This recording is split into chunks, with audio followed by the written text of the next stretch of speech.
push to enact paid family and medical leave is ramping up in Montpelier. On Tuesday, Governor Scott announced his program for state employees. Today, top Democrats at the State House called for even more in this program.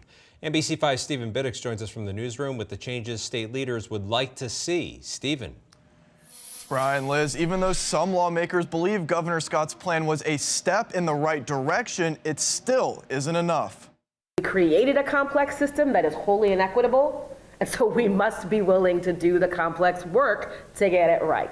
Thursday morning at the State House, Lieutenant Governor Molly Gray and top Democrats hosting a summit on delivering paid family and medical leave for all Vermont workers. Your access to that benefit is determined by who you work for.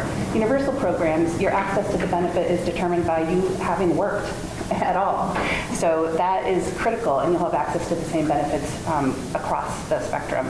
The event follows Governor Scott's announcement on Tuesday that state workers would soon get 6 weeks paid medical leave and receive 60% of their normal pay. The system would be managed by the Hartford Insurance Company, and private sector workers could opt in the years ahead. But Democrats say this isn't enough. 6 weeks just isn't enough. It's not enough for a new mother or a new father. I'm trying to take care of a newborn or a child. It's contrary to best medical advice. Democratic leaders believe everyone should be covered and receive up to 12 weeks of paid leave with full pay. Trying to exist on 60% of salary in a time of crisis just isn't possible. And I think that's not fair to expect that of Vermonters. We need full wage replacement. Advocates also note Vermont has one of the oldest populations of any state, and workers shouldn't have to risk job security to care for loved ones. That we have about 74,000 caregivers in this state for families. We're an aging state, and we need to give workers the flexibility, if necessary, to step in and support a family member in a time of emergency. During an event in Killington, Governor Scott was asked about the Democrats' push for a universal system. We just need to work together, and we know we can't afford to do everything that they want to do. And I'm concerned about the payroll tax and what that means once you open that up.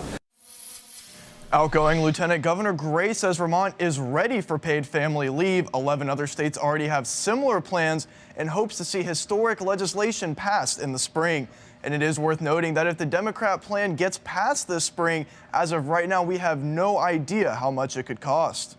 Well, Stephen, Democrats have a supermajority at the State House right now. Is Scott concerned that he'll be overridden on major legislation like this?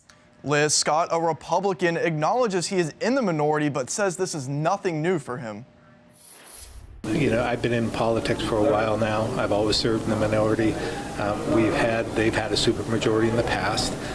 This isn't anything new. But Democrats gained even more seats in the midterm, and a veto override may be easier than before. And the new session begins on January 4th. Live in the newsroom, Stephen Biddix, NBC5 News.